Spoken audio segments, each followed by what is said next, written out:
एउटा टाइप गरेर दिन्थे, यो सूचना प्रकाशित गरिदिनु भन्थे, अफिस पनि हुँदैन थिए। एउटा ब्याग बोक्यो, त्यसमा एउटा स्ट्याम्प हाल्यो, गोरखापत्र संस्था गयो, यो सूचना छापिदियो भने सूचना छापिन्थ्यो। त्यो सूचना छापेको सकेको दिन बिल गर्यो र 15% कमिसन हानी। मान्छेले के काम गर्नुहुन्छ भन्दा विज्ञापन एजेन्ट भन्दा साह्रै तुच्छ काम हुन्थ्यो, मान्छेले नाक खुम्च्याउँथ्यो र टेलिभिजनमा फोटो यसो घुम्यो भने आयो भन्ने हुन्थ्यो। अब तिम्रो ब्रान्डिङलाई अहिलेलाई एकातिर राखेर, मेरो अहिले चाहिँ अलिक फरक हुनसक्छ, यो ब्रान्डिङलाई एकातिर राखेर पहिलो कुरो अब भएको इमेज ब्याङ्कमा छेउ सेकेन्ड टाइम म यहीँ छेउ छु, मेरोमा थियो, मेरो घरको वाइफको खाता नै हुनुपर्छ, मेरो छोरीको खाता नै हुनुपर्छ, मेरो छोरा पढ्दैछ बाहिर, भोलि यहीँ चाहिँ खाता बनाएर यहीँबाट पठाउनुपर्छ भन्ने त्यो मान्छेहरूलाई चाहिँ बिस्तारै अब आफ्नो इमेज बनाउनेतिर लाग्यो।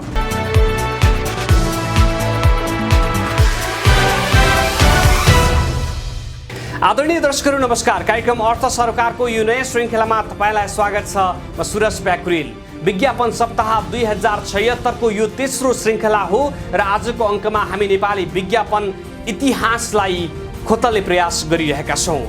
पहिलाका सुरुवातीका विज्ञापनहरू वा भनौँ नेपालमा टेलिभिजन स्थापना हुँदै गर्दा बनेका विज्ञापनहरू कसरी बनेका थिए होलान्, वा नेपालका विज्ञापन एजेन्सीहरूको इतिहास कस्तो छ।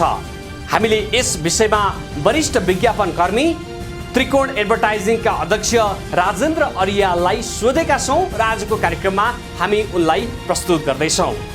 उनीसँग हामी केही इतिहासका कुरा गर्नेछौँ। उनीसँग हामी इतिहासमा बनाइएका केही नेपाली विज्ञापनहरूको चर्चा गर्नेछौँ। यो सँगै समग्र नेपाली विज्ञापन बजारका समस्या, नेपाली विज्ञापनमा उठेका भाषा विवाद र नेपाली विज्ञापन एजेन्सीका समस्या लगायतका विषयमा पनि उनीसँग संवाद गर्नेछौँ। आउनुहोस् हाम्रो कार्यक्रम सुरु गरौँ। अर्थ सरकारमा स्वागत छ सर। धन्यवाद सुरजी। नेपालको विज्ञापन क्षेत्र एकदम बामे सर्दै गर्दाखेरिका दिनहरू सम्झाइदिनुहोस् न, कस्ता थिए ती दिनहरू? कति रमाइलो प्रश्न गर्नुभयो सुरजी। भने मेरो चाहिँ करिब करिब यो विज्ञापन व्यवसायमा लगभग 35 वर्ष, झन्डै तपाईँहरूको उमेरभन्दा पनि बढी छ मेरो। म आफूलाई सबभन्दा पहिला जुनियर, सबभन्दा यङ ठान्थेँ। अहिले चाहिँ हेर्दा हेर्दै समय चाहिँ यति चाँडै बित्दो रहेछ। र 35 वर्ष अगाडि म जुन बेला विज्ञापन व्यवसायमा आएँ, त्यतिखेर आउँदा चाहिँ विज्ञापन व्यवसाय भनेको विज्ञापन एजेन्सी भन्ने त थिए, तर विज्ञापन एजेन्सीको इतिहास हेर्दा मेरो जन्म चाहिँ 24 सालको जन्म हो। 24 सालदेखि नै विज्ञापन एजेन्सी गरेर आएको साथीहरू पनि अहिले पनि हुनुहुन्छ एक दुईजना। जस्तो इको एडभर्टाइजिङको स्थापित जेके स्थापितजीलाई म हेर्छु, उहाँको विज्ञापन एजेन्सी चाहिँ 24 सालदेखिको इतिहास रहेछ। मेरो जन्म 23 सालमा भयो र म आएर सबै चिज गरेपछि यो 46 सालको जनआन्दोलनपछि राज्यले जुन अवलम्बन गर्यो, जुन नीति, आर्थिक उदार नीतिको कुरा गर्यो, त्योभन्दा अगाडि त म तपाईँलाई फेरि पनि सम्झाउन चाहन्छु, एक किसिमको कस्तो व्यवस्था हुन्छ राजा महेन्द्रलाई अहिले चाहिँ म कति भिजनरी लिडर रहेछन् जस्तो लाग्न थाल्यो। त्यतिखेर चाहिँ उनले गरेका जति पनि उद्योग कल कारखानाको कुरा गरौँ हामी, होइन। आज हामी लैनचौर ब्याङ्केट गयौँ भने नेपाली स्काउटले चाहिँ आज त्यो लैनचौर ब्याङ्केट बनाएर भजाएर खाइरहेको छ। मेरै ब्याङ्क बसेको त्यहाँ ट्रेड टावरमा गएर हेर्नु भने खाद्य संस्थान, त्यो सब महेन्द्रको परिकल्पना बनाएर रहेछन्। उनले चाहिँ त्यति भयो नि भिजन, त्यतिखेर यस्तो जमाना नहुँदा त्यति भिजनले गरेर रहेछन्। र उनले त्यो बेलादेखि त्यो पञ्चायत सिस्टममा सरकार राज्यले कपडा बनाउने, राज्यले सिगरेट चुरोट पनि राज्यले बनाउने, जुत्ता पनि राज्यले बनाउने, सुर्ती विकास कम्पनी लिमिटेड भने राज्यले नै स्थापना हाने, सबै राज्यले गर्ने। र त्यतिखेर सबै एकलौटी मोनोपोली व्यापार गरेर आएका र त्यतिखेर प्रतिस्पर्धा भन्ने हुँदैन थियो, उद्योग गर्ने ऊ पनि थिएन। र 46 सालपछि चाहिँ अनि त्यो बेला केही 2-4वटा 5 स्टार होटल अब हामी सुन्छौँ अहिले, तत्कालीन त्यतिखेर चाहिँ राजाको दिदी बहिनीहरूले मात्र पाउँथे। 1-2वटा बियर कम्पनीले आयो, अरू कसैले उद्योग गरेका थिएनन् र उद्योग गर्ने चलन पनि थिएन। उद्योग भनेको खेतीपातीमै हामी आफ्नो आत्मनिर्भर थियौँ। त्यतिखेरसम्म म सुन्छु हामी चामल पनि एक्सपोर्ट गरिरहेको बेला थियो, होइन। र यो सबै चिज भएपछि त्यतिखेर यो विज्ञापन व्यवसायको विज्ञापन एजेन्सीको कुनै पनि काम पनि हुँदैन थियो। र राज्यले के गर्थ्यो भने तिमीले कमाएको टोटल उसको चाहिँ 2% विज्ञापन खर्च गर्न पाउँछौ भनेको मतलब उसले एउटा क्याप लगाइदिएको थियो। र विज्ञापन भनेको तिमीले कमाएपछि गर्ने हो, कमाउनलाई गर्ने होइन। ठ्याक्कै अहिलेको चाहिँ समय भनेको कसरी कोल्टो फेऱ्यो भने अब चाहिँ विज्ञापन भने मेरो लगानी हो, यो विज्ञापनमा मैले यति करोड रुपियाँ खर्च गरेँ, मैले चाहिँ यति पैसा कमाउँछु, कमाउनलाई गर्ने हो भने त्यसलाई लगानीको रूपमा हेर्न थाल्यो। त्यतिखेर चाहिँ त्यो विज्ञापन एजेन्सीको कुनै पनि विज्ञापन व्यवसाय भनेको प्योरली एउटा सरकारी अफिसमा जाने, खरिदार सुब्बा कोही चिना छ, हाकिम चिना छ, एउटा टाइप गरेर दिन्थे, यो सूचना प्रकाशित गरिदिनु भन्थे, अफिस पनि हुँदैन थिए। एउटा ब्याग बोक्यो त्यसमा एउटा स्ट्याम्प हान्यो गोरखापत्र संस्थान गयो यो सूचना छापिदियो भने सूचना छापिन्थ्यो त्यो सूचना छापेको सकिएको दिन बिल गर्यो र 15% कमिसन हाने त्यो भएर आफ्नो मान्छेलाई विज्ञापन दिने चलन थियो र त्यसरी चाहिँ विज्ञापन एजेन्सीको कुनै पनि मान्छेले के काम गर्नुहुन्छ भन्दा विज्ञापन एजेन्ट भन्दा साह्रै तुच्छ काम हुन्थ्यो मान्छेले नाक खुम्च्याउँथे र 46 सालपछि आफूले हेर्दा 46 सालको जनगणना भयो 47 साल 48 सालमा सरकारहरू बनेपछि जसरी सरकारहरू बने र बहुदलीय व्यवस्था आइसकेपछि सरकारले आर्थिक उदारनीतिको कुरा गर्यो र ओपन उसको कुरा गरेपछि सबै यो लाइसेन्स सिस्टमहरू क्यान्सल भए र सबैले अब प्रतिस्पर्धा गर्न पाइन्छ भन्ने भयो सबैको उद्योग कल कारखानाहरू बिस्तारै खुल्दै गएपछि मलाई याद छ त्यतिखेर पनि म पहिलो म त्यो गोरखकाली टायरको विज्ञापन म बनाउन गएको थिएँ त्यतिखेरसम्म त्यो रेडियोको विज्ञापन बनाएँ टेलिभिजन भर्खर आउँदैछ टेलिभिजनलाई पनि बनाऊँ भनेपछि मैले चाहिँ एउटा त्यो क्रिस्टी केसी त्यतिखेरको ठुलो सेलिब्रिटी थिइन् उनलाई राखेर सम्बुजित बास्कोटाजीलाई भनेर उकालो ओह्रालो मोटर हरेर भनेर एउटा विज्ञापन बनाएपछि तत्कालीन त्यतिखेर त्यो सल ट्रेनिङको कार्यकारी प्रमुख हुनुहुन्थ्यो हेमबहादुर मल्लजी उहाँ भित्र जानुभयो उहाँले अन्तिममा भन्नुभयो रानीजी एउटा आयन उनको नि राम्रो विज्ञापन बनाऊँ यो पनि बनाऊँ भन्दा भन्दै बुटोल लागेको कारणमा विभिन्न विज्ञापन बनाइयो र मलाई लाग्छ म स्टिलमा पनि पहिलो पञ्चकन्या स्टिलको पहिलो विज्ञापन हामीले बनाएर टेलिभिजनमा चाहिँ त्यो कसरी बनाउनु त विज्ञापन भन्दा तपाईँले अलिअलि विज्ञापनको अहिले तपाईँको विज्ञापन बस्दा तपाईँले विज्ञापनको कपी गरेका कुराहरू देखेर सबै आछ अनि मलाई चाहिँ कपी भन्दा यो चाहिँ कपी होइन क्रिएसन केही गर्नुपर्छ होइन भन्ने भएको भएर अनि त्यो फ्याक्ट्री हेरौँ त्यो रड निस्किँदा चाहिँ स्नेक जस्तो त्यो फलामको आगो निस्केको त्यसलाई नै म र सम्बुजित बास्कोटाजीले भनेर यसलाई नै एउटा इफेक्ट देखाउन यस्तो रातो फलामको निस्केको छ यो भिडियोमा देखाउँदा त मान्छेलाई के नै हुन्छ त्यतिखेर त्यो टेलिभिजनको क्वालिटी पनि हुँदैन थियो किनभने त्यो एउटा डिस्क राख्ने 50वटा घना बाँड्ने अलिअलि फ्लिक गराउने अलिअलि रङ्गाएर आयो भन्ने टाइम थियो अहिले जस्तो अब एचडी यो अहिले त धेरै सुध्रेको अवस्था भयो त्यतिखेर टेलिभिजन च्यानलहरू त्यस्तो अवस्थामा थिए र टेलिभिजनमा फोटो यसो घुम्यो भने आयो भन्ने हुन्थ्यो त्यस्तो जमानाबाट हामी बिस्तारै यो टेक्नोलोजीसँग खेल्दै गयौँ सबै गर्दै गयौँ र अल्टिमेटली आज विज्ञापन एजेन्सी भन्दा म चाहिँ फलाना एयर कम्पनीको ओनर भन्दा आफूलाई ठुलो इज्जत महसुस हुन्छ कुनै पनि ब्याङ्क होस् कुनै पनि इन्डस्ट्री होस् सबैले आएर मेरो नाम के राख्ने होला मेरो लोगो के राख्ने होला मेरो कलर के दिनु होला फुल्ली इन्ट्रेक्सन कोसँग हुन्छ त्यो मेन ओनरहरूसँग हुन्छ अथवा कुनै लिमिटेड कम्पनी छ त्यसको डाइरेक्टरहरू सब बसेर पुरा प्रेजेन्टेसन गर्छौँ र आफूलाई एयर कम्पनी भन्दा गौरव पनि लागिदिन आयो विज्ञापन एजेन्सी चाहिँ यति चाँडै यो 30-35 वर्ष उमेर यति चाँडै बामे सदा यति चाँडै चाहिँ त्यो चाहिँ सबै उएर यति मचोड भइरहेको छ होइन अब मचोड हुँदा राज्यले पनि अब विज्ञापन बोर्डको तयारी गरिरहेछ भनेर यसलाई पनि काहीँ न काहीँ विज्ञापन बोर्डको साथै लानुपर्छ भन्ने चाहिँ विज्ञापन बोर्डको अवधारणाहरू आइरहेछ तपाईँले बनाएका पुराना विज्ञापनहरूका केही सुरुवातीका अनुभवहरू सुनाइदिनुहोस् न त्यो बेला अब कुन क्यामेराले खिचिन्थ्यो कसरी एडिट गरिन्थ्यो कति कस्ट लाग्थ्यो कति दिनमा सकिन्थ्यो लाइटिङहरू त अब तपाईँहरू घाममै सुटिङ गर्नुहुन्थ्यो होला ती कुराहरू सुनाइदिनु तपाईँलाई म भन्छु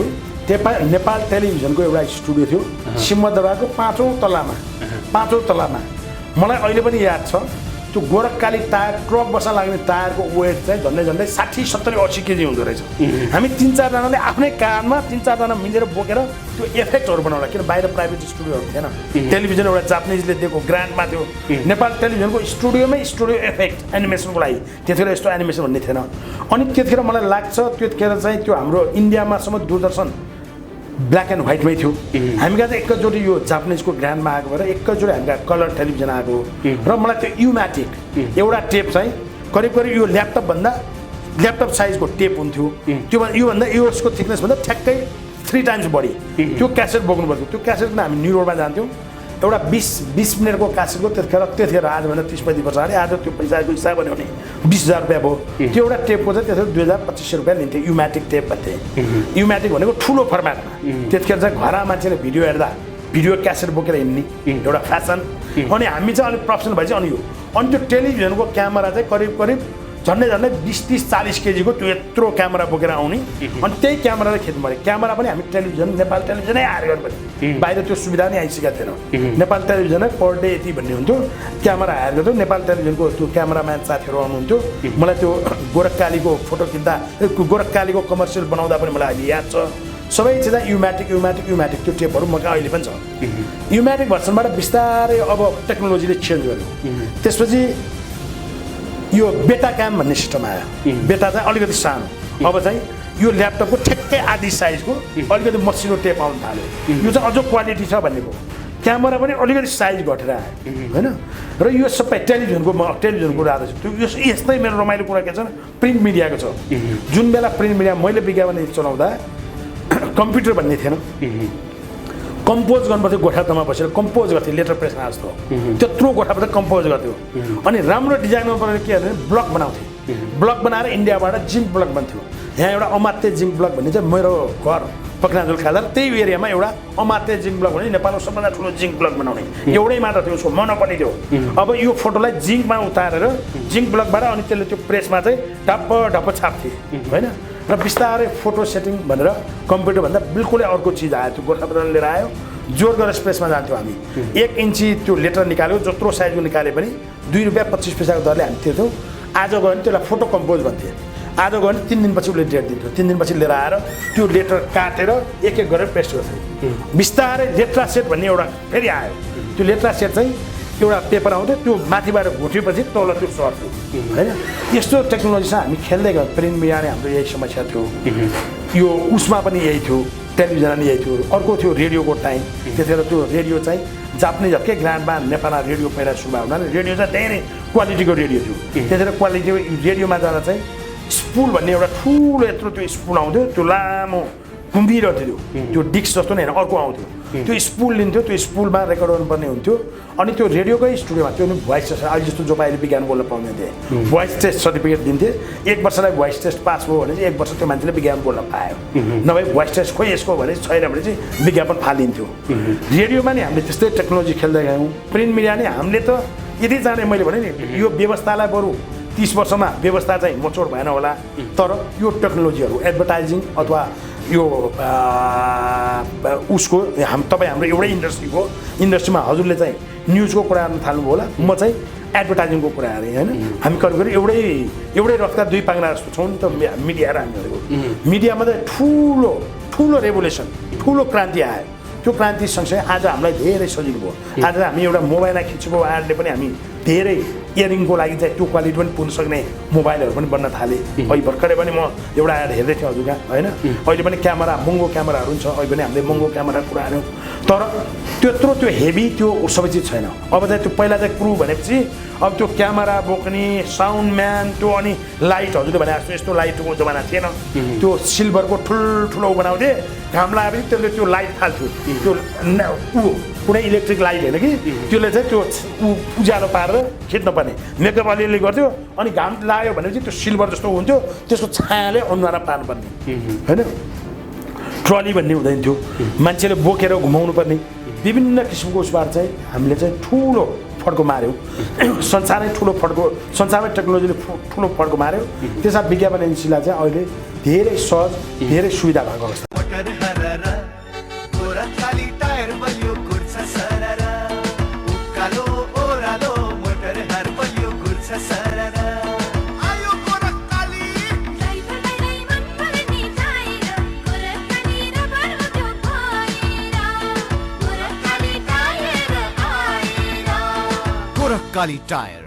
जस्तो हिजोका दिनमा तपाईँले गोर्खाली टायरको एडभर्टिजमेन्ट बनाउँदाखेरिको त्यो दुःख र आजकै दिनमा त्यही गोर्खाली टायरको विज्ञापन बनाउनु पर्यो भनेको सहजतालाई हेर्दै गर्दाखेरि पनि हामी त अझै पनि लेटेस्ट भनेका विज्ञापनहरू पनि कपी देखिरहेछौँ होइन लेटेस्ट भनेका विज्ञापनहरू पनि सकेसम्म अरूकै जस्तो चोर्न खोजिरहेछौँ हामी टेक्नोलोजीमा फरवर्ड भए पनि हामी कन्सेप्टमा चाहिँ विक नै भएको जस्तो लाग्दैन एकदम म त त्यही भएर म भन्छु नि हजुर यो आफ्नो हो यो क्रिएसन भनेको धेरै ठुलो हो क्रिएटिभिटी भनेको धेरै ठुलो हो तर यहाँ चाहिँ तपाईँ उद्योगी गर्ने साथीहरूको नाम के छ भने इन्डियामा अथवा बाहिर कुन ब्रान्ड चलाएको छ कपी गर्ने होइन हिजो चाहिँ त्यहाँ फलानो सिन्टेक्स चल्यो भने यहाँ फिन्टेक्स बनाउनुपर्छ भने जस्तो विभिन्न अब कसैलाई कहिले पार्टिकुलरली यो भन्नु भएन साथीहरूलाई हुन्छ त्यो हिजो पनि नाम पनि कपी गर्ने उद्योगीले नाम कपी गर्ने अनि त्यसले पनि कतिपय विज्ञापन एजेन्सीको कहाँनिर कमजोरी छैन भने अनि आउँछ इन्डियाको विज्ञापन लिएर आउँछ मलाई यही कपी गरिदिनु पर्यो किनभने इन्डियामा क्रिएटिभिटीको लागि ठुलो पैसा तिर्छन् होइन यहाँ जस्तो मैले आज ल न सुरज सर तपाईँको राम्रो हात चल्छ कपी लेख्न जानुहुन्छ मलाई एउटा कपी लेखिदिनुहोस् न भनेर म भन्ने अन्त भोलि क्लाइन्टले फाल्यो भने म चाहिँ सुरज सरलाई चाहिँ अनुहार पनि नहेर्ने तर मिहिनेत त तपाईँको परेको छ नि टाइम त परेको छ नि त मैले भन्नु पर्यो यो मेरो सेल भएन यो सेल आयो म हजुरलाई 50,000 रुपियाँ पे गर्न सक्थेँ तर पनि हजुरको यति टाइम भएको हुनाले म 5,000 रुपियाँ अथवा जे भयो नि तपाईँको कलम मसी सबै चिज युज भएको छ नि त केही न केही त मैले उ दिनुपर्छ शोषण गर्नु भएन होइन यहाँ चाहिँ शोषण गर्ने उ छ र अनि यो कुरा नबुझेपछि के हो त विज्ञापन बनाउनेले चाहिँ इन्डियामा एउटा कमर्सियल बनाउनको लागि हामीले जत्तिकै बनाएको कमर्सियल र मेरो आइडिया सुरु भने त्यो आइडिया एउटा कन्सेप्टको लागि मान्छेले एउटा बाहिर अहिले जस्तो हामीले एउटा विकास ब्याङ्कै विज्ञान हेरौँ त्यतिको कन्सेप्ट त्यहाँ बनाउनु पर्ने एड कम्पनीले क्रिएटिभिटीको लागि पनि 5 लाख रुपियाँ मेरो क्रिएटिभिटी चार्ज गर्छ यहाँ क्रिएटिभिटी भनेर मिहिनेत पाउने जमानै छैन बढाउनुपर्छ यो आर्टिस्टलाई यति पैसा क्यामेराम्यानलाई यति पैसा भान लेखेर ल यति पैसा पाएँ भन्नुपर्छ क्रिएटिभ उसलाई दिने चलन छैन र साथीहरूले के बुझाएको छ भने कतिवटा साथीले त्यो हामी त्यही भएर क्लाइन्टलाई हामी एकदम चुजी छौँ हामी त्यस्तो क्लाइन्टको कामै गर्दैनौँ जुन क्लाइन्टलाई मैले आज चाहिँ ल अर्थ सरकार यो कामले दिनुपर्छ भन्दा मैले भन्नलाई मात देऊ भन्यो भने म सक्दिनँ भन्छु किनभने तिमी यसको एक्सपर्ट होइनौ एक्सपर्ट त म हो नि त अर्थ सरकारको स्ट्रेन्थ के हो फलानुको स्ट्रेन्थ के हो फलानु मिडियाको स्ट्रेन्थ के हो यसमा यो चाहिँ जाने हो तिमीले जसलाई टार्गेट गरिरहेको छौ त्यो ग्रुपलाई चाहिँ तिमीले यहाँनिर हिट गर्न सक्छौ भन्ने हाम्रो कुरा हुन्छ यदि त्यस्तो क्लाइन्ट मलाई चाहिँ उसले भनेर अराएको मात्र काम भन्छ म चाहिँ गर्दिनँ मेरो चाहिँ अलिक फरक छ पछिल्लो समय भाषाविदहरूले चाहिँ यस्तो आपत्ति जनाउन थाल्नु भएको छ मिडियाका केही कन्टेन्टहरूमा वा विशेष गरी एडभर्टिजमेन्टको कन्टेन्टहरूमा रस्व दीर्घ ध्वस्तै छ भाषा ध्वस्तै छ यो कुरामा जस्तो तपाईँ यदि लामो समयदेखि यो विज्ञापन क्षेत्रमा हुनुहुन्छ हामीले नसोचेको हो कि सोच्नै नखोजेको हो कि मान्छे नभएको मेरो हुन त हजुर मसँग सहमत हुनु नहोला मेरो चाहिँ अलिक फरक छ विज्ञापन भनेको भाषाले विज्ञापनमा भाषाको त्यति ठुलो हुँदैन जो मान्छेलाई जसरी बुझाउने हो होइन अल्टिमेटली विज्ञापनमा भाषा भनेको संसारभरि यत्रो भाषा छ मैले को मान्छेलाई चाहिँ टार्गेट गरिरहेको छु त्यो मान्छेले कस्तो टोनले बोल्छ कसलाई चाहिँ खोजिरहेको के मन पराउँछ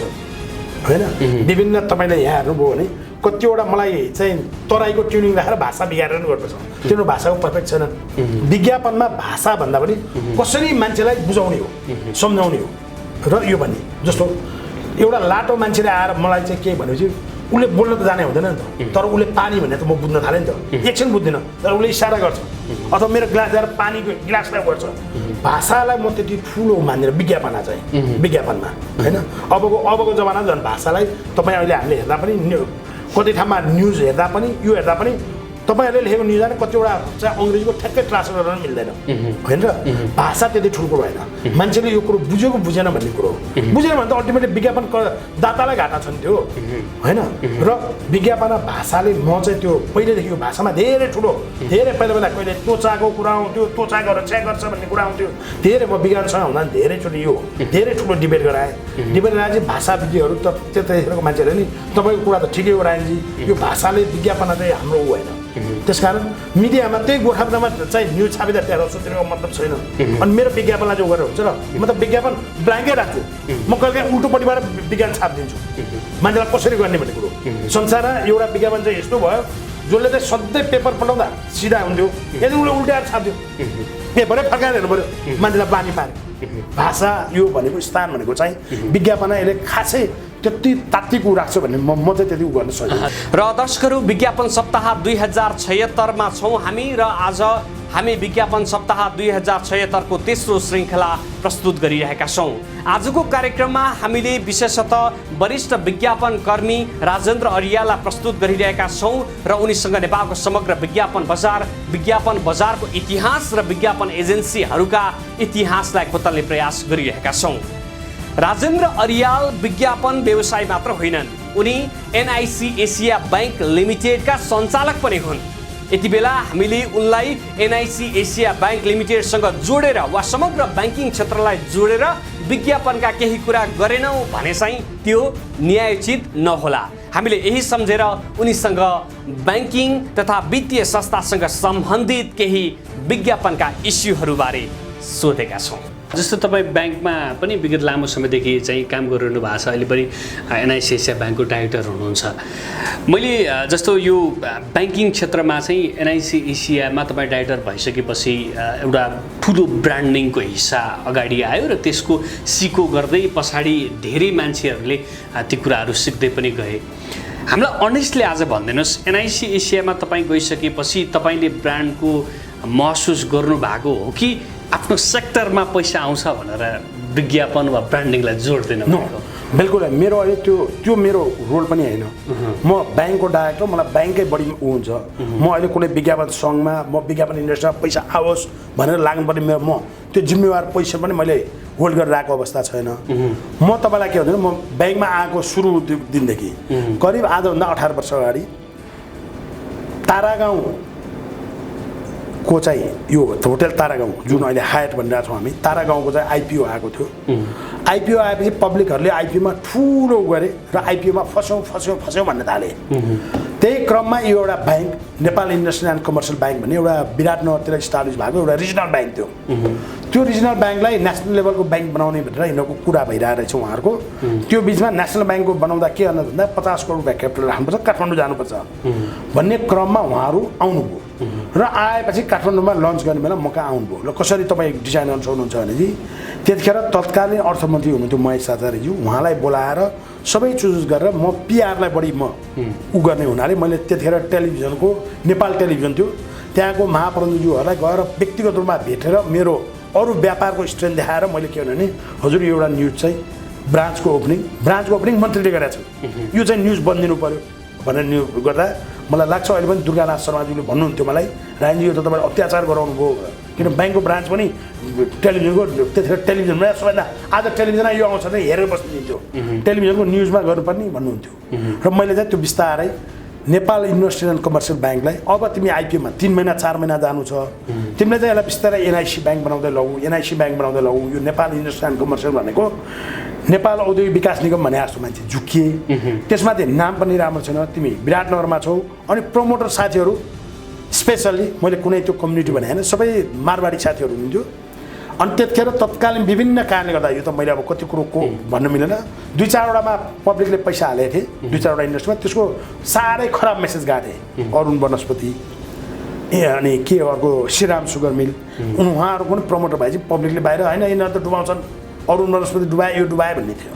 र बिस्तारै मैले हजुरहरू जस्तै मिडियाको साथीहरूलाई बिस्तारै यसलाई चाहिँ अलिकति तपाईँहरूले जोड गरिदिनु पऱ्यो भनेर मैले चाहिँ ब्रान्डिङमा लागिदिएँ र ब्रान्डिङ गर्नुपर्छ भने। र आजभन्दा 18 वर्ष अगाडि मलाई याद छ, म त डाइरेक्टर थिइनँ, मलाई 30-40 लाख रुपियाँको प्रोजेक्ट दिएको थियो। त्यो प्रोजेक्टमा मैले विभिन्न किसिमले अध्यक्षको अन्तर्वार्ता अध्यक्ष गराउँदा नि को फलानु भन्ने हुन्थ्यो, त्यो नामै नसुनेको मान्छे, र त्यो एउटा ग्रुपलाई इस्टाब्लिस गर्नु थियो र ब्रान्डिङ म त्यो बेलादेखि भनिरहेको। र आइपिओ अरू ब्याङ्कले आँट गरिरहेको थिएन, अरू ब्याङ्क पनि हामीसँगै आउनुपर्ने थियो, त्यो ब्याङ्कहरूले आँट नगरेर अवस्थामा मेरो 7.5 करोडको इस्यु चाहिँ मैले 10 टाइम्स बढी 1,70 करोड रुपियाँको चाहिँ मान्छेको माग भयो। यति माग भयो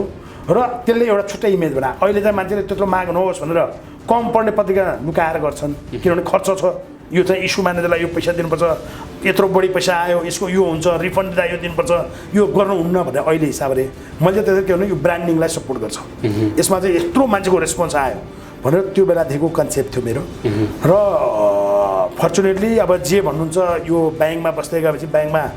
चाहिँ हरेक किसिमको मेहनत गरेपछि एनआइसीले बिस्तारै एनआइसी हुँदै थियो र ब्याङ्क मर्ज गर्ने कुरा आयो, मर्ज फोर्सफुल्ली मर्ज भयो त्यतिखेर। र त्यो मर्जर अल्टिमेटली जोइन्ट मर्जर कमिटीको कोअर्डिनेटर मलाई बनाइयो दुवै ब्याङ्कको तर्फबाट, मेरै नाम आयो। मेरो नाम आएपछि त्यो जोइन्ट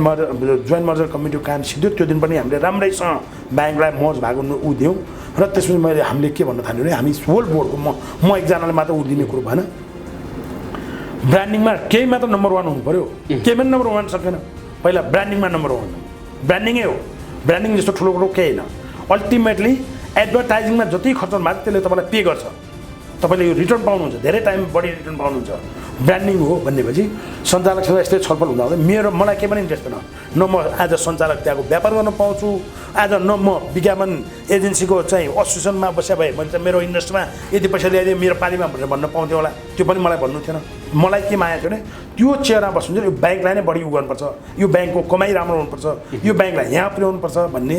सोच अनुसार हामीले त्यहाँ कुरा गर्दै गयौँ। सबै साथीहरूको कुरा पनि होइन रायनजी तपाईँले भनेको कुरो ठिक हो, तपाईँ यसको एक्सपर्टै हो, तपाईँले राख्नुभएको कुरा हो, ल गरौँ भन्ने भयो। र म्यानेजमेन्टबाट पनि त्यही किसिमको हुँदै गयो, म्यानेजमेन्ट र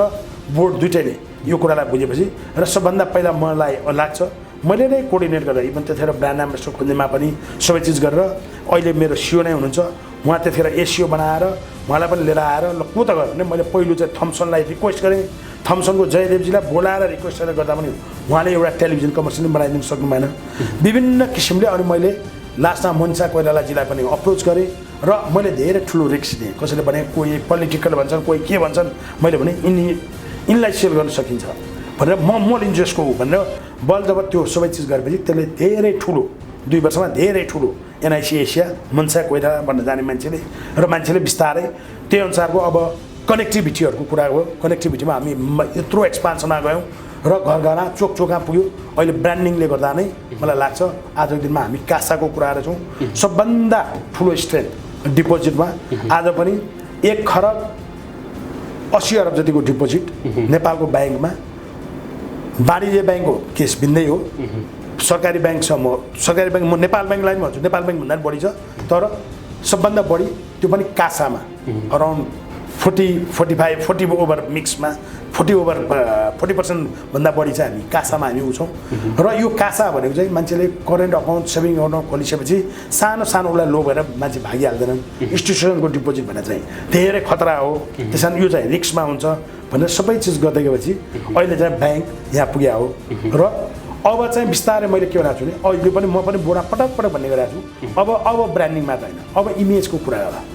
अब ब्रान्डिङ त मान्छेले बुझे, ब्याङ्क भन्दा एनआइसी भन्नु जाने। तर एनआइसीमा आएर 3 घन्टा क्युमा बसेको कुरा साथीहरूले सुनाए, यो ब्याङ्कमा फर्केर नै आउनु भनेर दिन आए। अब तिमीले होइन, अब तिम्रो ब्रान्डिङलाई अहिलेलाई एकतातिर राखेर, मेरो अहिले चाहिँ अलिक फरक हुनसक्छ, यो ब्रान्डिङलाई एकातिर राखेर पहिलो कुरो अब भएको इमेज ब्याङ्कमा छिर्छु, सेकेन्ड टाइम म यहीँ छिर्छु। मेरो मात्र थियो, मेरो घरको वाइफको खाता नै हुनुपर्छ, मेरो छोरीको खाता नै हुनुपर्छ, मेरो छोरा पढ्दैछ बाहिर, भोलि यहीँ चाहिँ खाता बनाएर यहीँबाट पठाउनुपर्छ भन्ने त्यो मान्छेहरूलाई चाहिँ बिस्तारै अब आफ्नो इमेज बनाउनेतिर लाग्यो। कसैलाई लोन दिएको छ भने नि 6 महिना 8 महिनामा खराबमा गइहाल्ने स्थिति नबनाऊ। अलिअलि बरु उसलाई उसको इन्टेन्सन खराब छ भने त्यसलाई सुमाइहाल्नु पऱ्यो। कहिलेकाहीँ मान्छेलाई सिचुएसनले गर्छ भने अलिकति पैसा दिएर हुन्छ त्यो इन्डस्ट्री चलाउनु दिएर कमसेकम त्यसबाट चाहिँ ब्याङ्कको कोर ब्याङ्किङ के गरेर हामीले ब्याङ्क भनेको हजुरको डिपोजिट मैले लिएर अर्कोलाई कसैलाई ल्यान्डिङ गरेर बिचको कमिसन हानिन हो मैले, होइन। त्यसकारण त्यो साथीलाई दिएको पैसा चाहिँ कमसेकम उसको उद्योग चलाएर, उसको जे हो दोकान चलाएर उसले चाहिँ मन्थली जे हो उसको इएमआई हामीलाई तिर्ने बढाऊ। अब चाहिँ हामी जसरी फोकस गरेका छौँ त्यस कारण यो सम्पत्ति यो भन्ने कुरो ब्याङ्कले हेर्नुहुन्न। हामी रियल इस्टेट गर्दैछौँ, हामी ब्याङ्किङै गर्ने हो। ब्याङ्किङमा खल्तीबाट अलिकति कहिलेकाहीँ मर्का पनि दिएर पनि चलाएर ल भाइ अहिले यो पैसा दिन्छु चलाएर हामीलाई चाहिँ द बुझौ भन्ने बनाउनुपर्छ भन्ने मेरो चाहिँ अलिकति ब्याङ्किङ उसँग मेरो अलिक फरक दृष्टिकोण छ। ठुलो हाउसले अहिले ब्याङ्कको पनि कुरा भयो, नाम भन्ने कुरो भएन। एड कम्पनी भन्दा पनि ठुलो डिपार्टमेन्ट बनाएर पैसा छ। यो सम्भव छ। आजको दिनमा यत्रो महँगो म्यान पावर, यत्रो कस्टतिर सम्भव छ छैन नि त। बाहिर बसिरहेको छ त, आउटसोर्स गर्दै भयो नि त, एजेन्सीहरू छन् नि त। जसले काम गर्नु सक्दैन उसको हेर्नु पऱ्यो, उसले अफिस भिजिट गर्नु पऱ्यो, उसलाई चाहिने चिज के हो, उसले दिन सक्ने नसक्ने। एउटा प्रेसको रिलिज पनि पठाउनलाई 4वटा स्टाफ राखिरहेको छ। बाबा त्यो त हामी जस्तो काम हो नि त, फ्री अफ कस्ट पठाएपछि यो मेरो क्लाइन्ट, यो क्लाइन्टले यति विज्ञापनमा खर्च रहेछ, यो साँच्चै नै न्युज हो, यो न्युजलाई चाहिँ हजुर यति हालिदिनु पऱ्यो, सम्बन्ध दोहोरो हुन्छ। मैले जति गर्न सक्छु त्यो डाइरेक्टली त्यसले भन्यो भने त्यति सक्दैन नि त, उसको लागि एकचोटलाई हो। मेरो त दैनिक कामै हो। यो एक्सपर्टिजहरू जो हो, एक्सपर्ट जो हो, त्यो एक्सपर्टिजहरूलाई युज गर्नु पऱ्यो भन्छु म चाहिँ। हामीले यो कुरा सुन्दै गर्दाखेरि तपाईँको ब्याङ्कमा पनि त त्यही समस्या छ नि, डाइरेक्टर भएर कहिलेकाहीँ कुरा राख्नुहुन्न। म राख्छु, मैले अहिले पनि भनिरहेको छु यो गलत हो। र अहिले साथीहरूले रियलाइज पनि गरिरहेको छन्, उहाँले भन्दै हुनुहुन्छ हामी घटाउँदैछौँ, यो छ ऊ छ भनेर। अब यो मै आफू सञ्चालक भएको हुनाले मलाई हजुरले त्यति अप्ठ्यारो पनि बनाइदिनु भएन। त्यही कुराहरू मैले गर्दा त्यो चेहरा कति कुरो चित्त नबुझ्दा पनि मैले आएर कुनै मिनेट सही गरेको छु, त्यो मेरो डिसिजन हो। मलाई त चित्त बुझाएको छैन सुरजी, त्यो फलामले गरेँ भनेर म भन्न पाउनु म पन्छेर सक्दिनँ। म एउटा मचोड हो त्यहाँको। 18 वर्षदेखि सञ्चालक सहित बसेर सबभन्दा